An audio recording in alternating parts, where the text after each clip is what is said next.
आज के इस वीडियो में हम लोग हिंदी के 10वें चैप्टर जिसके शीर्षक का नाम है मछली। तो आज हम लोग इसी चैप्टर से संबंधित जितने सारे भी सब्जेक्टिव क्वेश्चन हैं जो कि आपके बुक में दिए हुए हैं उन सारे क्वेश्चन को आज हम लोग इस वीडियो में देखेंगे और उन सारे क्वेश्चन का आंसर हम आपको इस वीडियो के माध्यम से बताएंगे। तो इस वीडियो को पूरा देखिएगा, ध्यान से देखिएगा और सारे क्वेश्चन को समझने की कोशिश करिएगा। तो चलिए वीडियो शुरू करते हैं। तो हमेशा की तरह आप वीडियो को लाइक कर दीजिए क्योंकि आपका एक लाइक ही हमें आगे वीडियो बनाने के लिए प्रेरित करता है। तो आप वीडियो को लाइक कर दीजिए और चैनल पर नए हैं, चैनल को सब्सक्राइब नहीं किए हैं तो चैनल को सब्सक्राइब करके बेल आइकन दबा दीजिए ताकि आगे के सभी वीडियो का नोटिफिकेशन आपको मिल सके। तो चलिए सबसे पहले हम लोग देखेंगे इस चैप्टर में लेखक का परिचय। जो यह चैप्टर है जिसके शीर्षक का नाम है मछली। तो आज हम लोग इस चैप्टर के लेखक का परिचय सबसे पहले देखेंगे और उसके बाद हम लोग कहानी का सारांश देखेंगे और उसके बाद हम लोग बुक के सारे क्वेश्चन आंसर को देखेंगे। तो चलिए सबसे पहले हम लोग लेखक का परिचय देखते हैं। तो सबसे पहले हम आपको बता दें कि यह जो चैप्टर है मछली, इस चैप्टर के लेखक हैं विनोद कुमार शुक्ल। ठीक है, अगर आपसे एग्जाम में पूछा जाता है कि मछली पाठ के लेखक कौन है तो आपको बताना है विनोद कुमार शुक्ल। तो चलिए विनोद कुमार शुक्ल के बारे में हम लोग कुछ जान लेते हैं। तो देखिए विनोद कुमार शुक्ल का जन्म 1 जनवरी 1937 ईस्वी में राजनांद गांव छत्तीसगढ़ में हुआ। ठीक है, राजनांद गांव जो कि छत्तीसगढ़ में पड़ता है और वहाँ 1 जनवरी 1937 ईस्वी को विनोद कुमार शुक्ल का जन्म हुआ था। वे इंदिरा गांधी कृषि विश्वविद्यालय में एसोसिएट प्रोफेसर थे। उनका पहला कविता संग्रह लगभग जय हिंद, ध्यान रखिएगा एग्जाम में आपसे पूछ सकता है कि विनोद कुमार शुक्ल का पहला कविता संग्रह का क्या नाम था, तो आपको बताना है कि लगभग जय हिंद। विनोद कुमार शुक्ल के पहले कविता संग्रह का नाम था लगभग जय हिंद। वह 1971 में प्रकाशित हुआ था। ठीक है, 1971 ईस्वी में लगभग जय हिंद जो विनोद कुमार शुक्ल का पहला कविता संग्रह है वह प्रकाशित हुआ। इनके अलावा उनके कुछ और कविता संग्रह है, मतलब सबसे पहले उनका कविता संग्रह प्रकाशित हुआ लगभग जय हिंद और इसके अलावा उनकी बहुत सारे और कविता संग्रह है। तो चलिए कुछ के बारे में हम लोग जानते हैं, कुछ का नाम हम आपको यहाँ पर बतलाते हैं। तो देखिए उनके जो कविता संग्रह है उनमें है वह आदमी गया गरम कोट पहनकर चला गया विचार की तरह। वह आदमी गया गरम कोट पहनकर चला गया विचार की तरह। इस जो आप देख रहे हैं उनके कविता संग्रह का नाम है सब कुछ होना बचा रहेगा और अतिरिक्त नहीं। ठीक है, उनके यह 3 जो हम नाम लिए अभी, यह 3 विनोद कुमार शुक्ल का कविता संग्रह है। इसके अलावा उनके 3 उपन्यास भी है, नौकर की कमीज, खिलेगा तो देखेंगे और दीवार में एक खिड़की रहती थी। ठीक है, उनके यह 3 उपन्यास है, ध्यान रखिएगा, नौकर की कमीज, खिलेगा तो देखेंगे और दीवार में एक खिड़की रहती थी। यह 3 उनके मुख्य उपन्यास हैं। इसके अलावा उनके 2 कहानी संग्रह और है जिसका नाम है पेड़ पर कमरा और महाविद्यालय। ठीक है, पेड़ पर कमरा और महाविद्यालय। देखिए यह जो चैप्टर है मछली, यह महाविद्यालय से ही लिया गया है।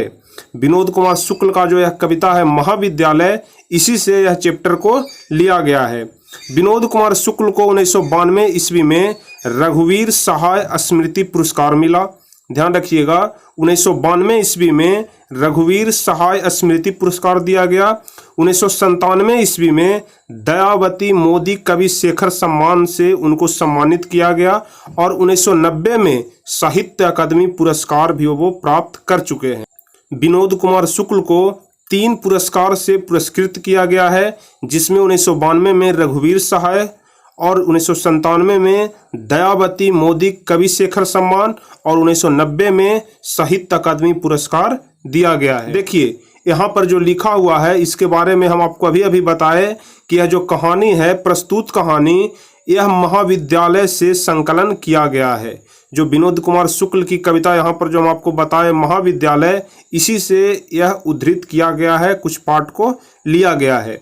चलिए अब हम लोग कहानी के सारांश को देखेंगे और कहानी का सारांश बताने के पहले हम आपको कुछ मौखिक रूप से आपको हम इस कहानी के बारे में बतला देते हैं।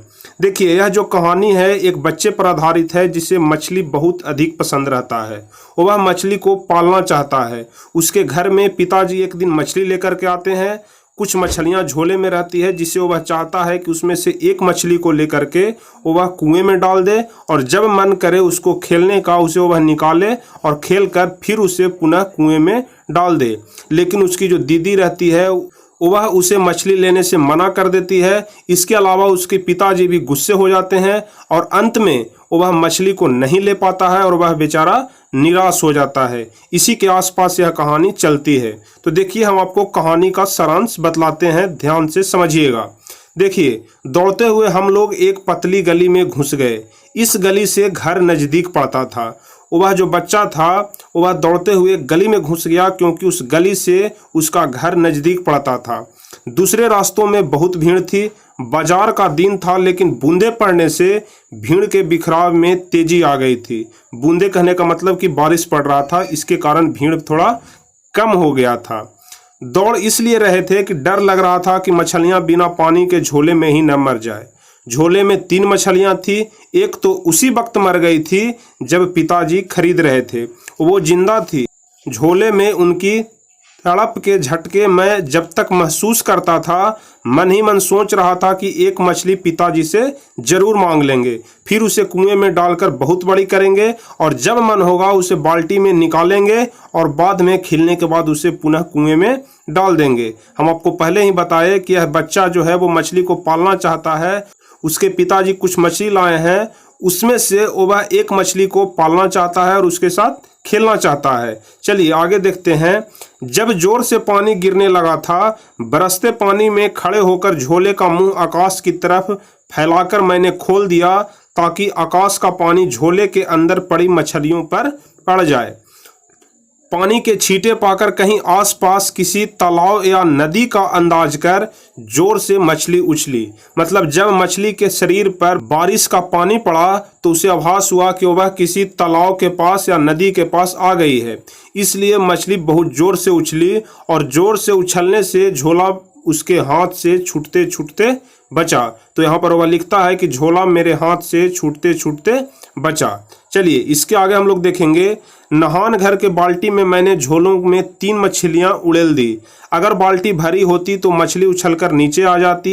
एक बार एक छोटी सी मछली मेरे हाथ से पिछलकर नहान घर की नाली में घुस गई। हाथों से मैंने और संतू ने टटोलकर ढूंढा। जब दिखी नहीं तो हम घर के पीछे जाकर खड़े हो गए थे, जहां घर की नाली एक बड़ी नाली में गिरती थी और गंदे पानी में मछली दिखी नहीं। यहाँ पर कहता है कि जब हम लोग बाल्टी में मछली को उड़ेल रहे थे, मतलब जब बाल्टी में मछली को हम लोग डाल रहे थे, तो एक छोटी सी मछली पिछलकर बाहर चली गई और वह नली में घुस गई। लेकिन नली में बहुत खोजने के बाद भी जब वह नहीं मिली तो हम लोग बाहर चले गए, लेकिन बाहर भी वह गंदे पानी के साथ घुल मिल गई और मुझे पता नहीं चला। चलिए इसके आगे हम लोग देखेंगे। संतू मछलियों की तरफ प्यार से देखता था। जो वह बच्चा था उसका नाम था संतू, जिसे मछली से अधिक लगाव हो गया था। जो मछली को पालना चाहता था और मछली के साथ खेलना चाहता था, उस बच्चे का नाम था संतू। वह मछलियों को छूकर देखना चाहता था लेकिन डरता भी था। बाल्टी के थोड़ा और पास खिसककर एक मछली को पकड़ते हुए मैंने कहा, संतू तू भी छूकर देखना, नहीं काटेगी। संतू ने इनकार करते हुए कहा कि नहीं, वह मुझे काट लेगी, इसलिए वह उसे नहीं छूना चाहता था। अब देखिए आगे। नीचे दबी हुई मछली को आंखों में मैं अपनी छाया देखना चाहता था। जो मछली नीचे दबी हुई थी, मतलब जो बाल्टी के पेंदे में जाकर मछली बैठ गई थी, उसे आभास हो रहा था कि वह मछली मर गई है। इसलिए उस मछली के आंखों में वह अपना छाया देखना चाहता था। क्यों छाया देखना चाहता था?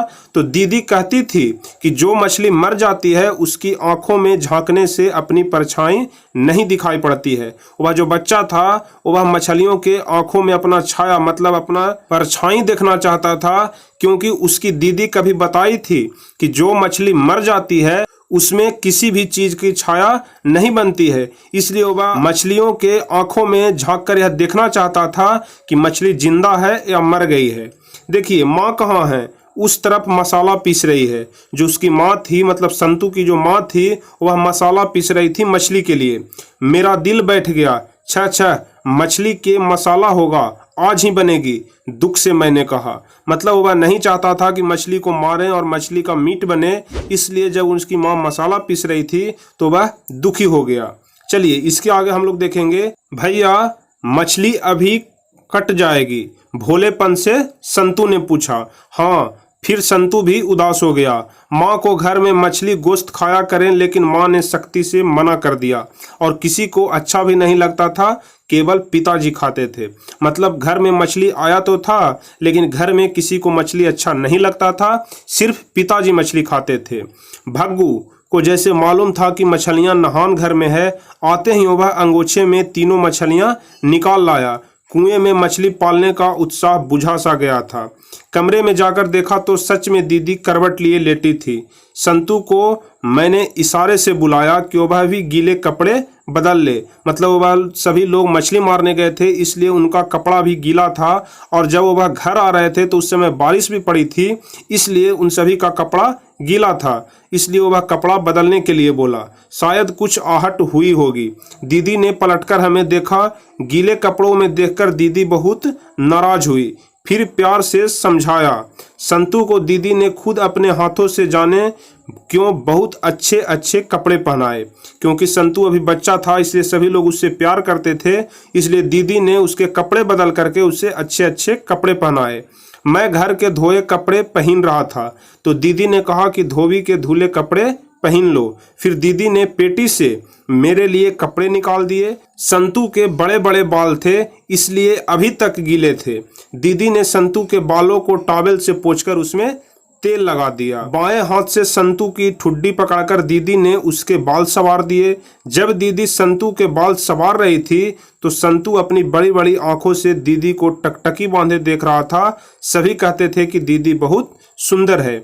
देखिए, हम यहाँ पर जो आपको कहानी का सारांश बता रहे हैं वह थोड़ा डिटेल में बता रहे हैं, विस्तार से बता रहे हैं। अगर आप इतना न भी लिखिएगा एग्जाम में, अगर आपसे कुछ छूट भी जाए फिर भी आपको पूरा नंबर दे दिया जाएगा, क्योंकि कहानी का जो सारांश रहता है उसको अपने भाषा में शॉर्ट में लिखना रहता है।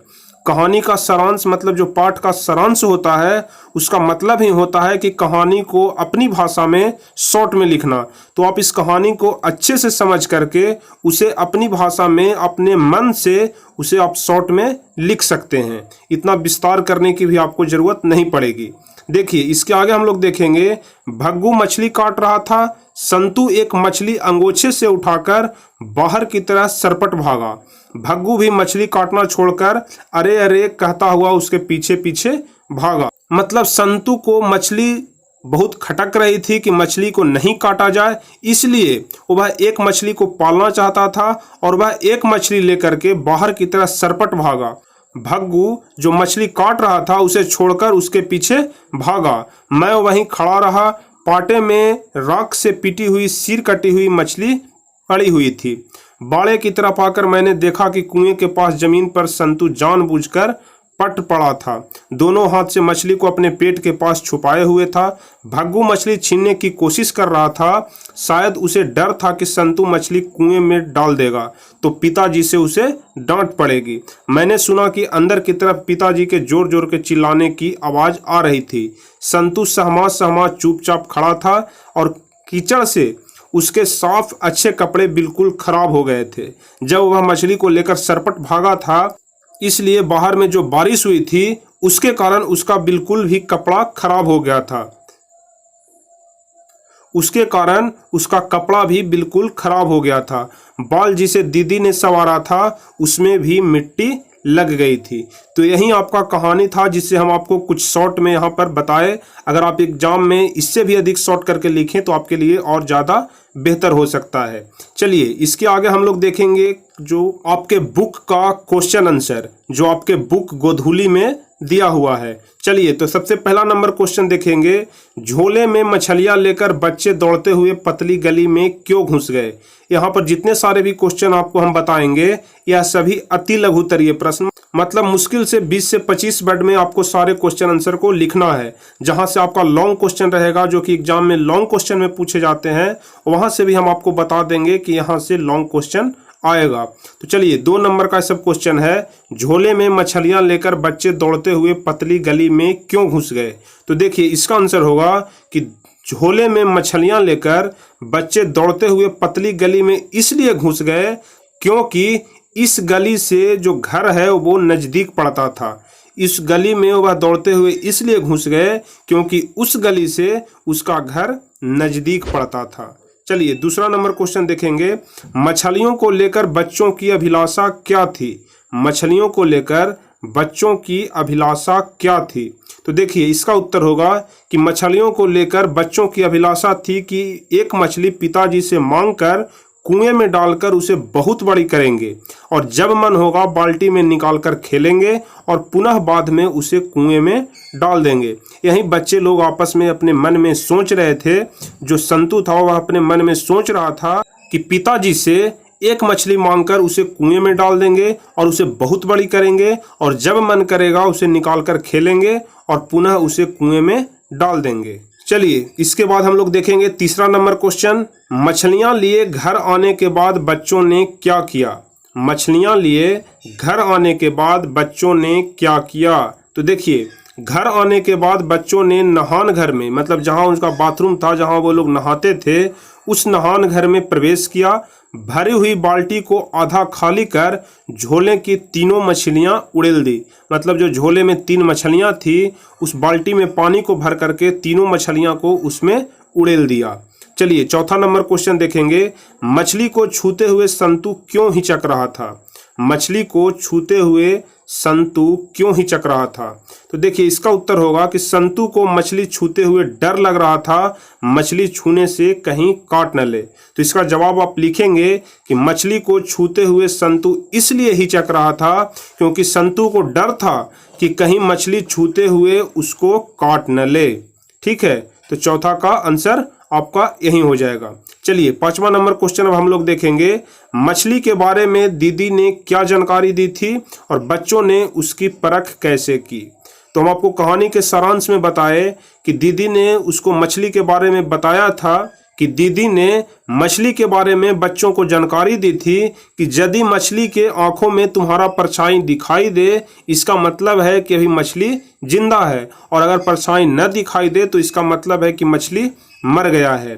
तो देखिए मछली के बारे में दीदी ने जानकारी दी थी कि मरी हुई मछली की आंख में अपनी परछाई नहीं दिखाई पड़ती है और बच्चों ने उसकी परख एक मृत मछली की आंखों में अपनी परछाई देखकर की। मतलब जो झोले की एक मछली जो मर गई थी उस मछली के आंखों में बच्चे लोग अपनी परछाई को देख रहे थे ताकि उन्हें समझ आ जाए कि यह मछली जिंदा है या मर गई है। ठीक है, तो पांचवा का आंसर आपका यही हो जाएगा। यहाँ पर जितने सारे भी आंसर हैं वह सभी अति लघु हैं, आपको शॉर्ट में इसका आंसर देना है। चलिए इसके बाद छठा नंबर क्वेश्चन जो है इसे हम लोग अगले वीडियो में देखेंगे और अगले वीडियो में हम आपको छठे नंबर के आगे जितने सारे भी क्वेश्चन हैं सभी का आंसर आपको क्लियर करा देंगे। तो यदि वीडियो आपको अच्छा लगा हो, थोड़ा भी आपके लिए मदद साबित हुआ हो तो आप इस वीडियो को लाइक जरूर कर दीजिए और चैनल पर नए हैं तो अगले वीडियो पाने के लिए आप चैनल को सब्सक्राइब करके बेल आइकन जरूर दबाइएगा ताकि जैसे ही हम वीडियो अपलोड करें आपके पास नोटिफिकेशन आ जाए। तो चलिए फिर मिलेंगे हम आपसे अगले वीडियो में, तब तक के लिए जय हिंद, धन्यवाद।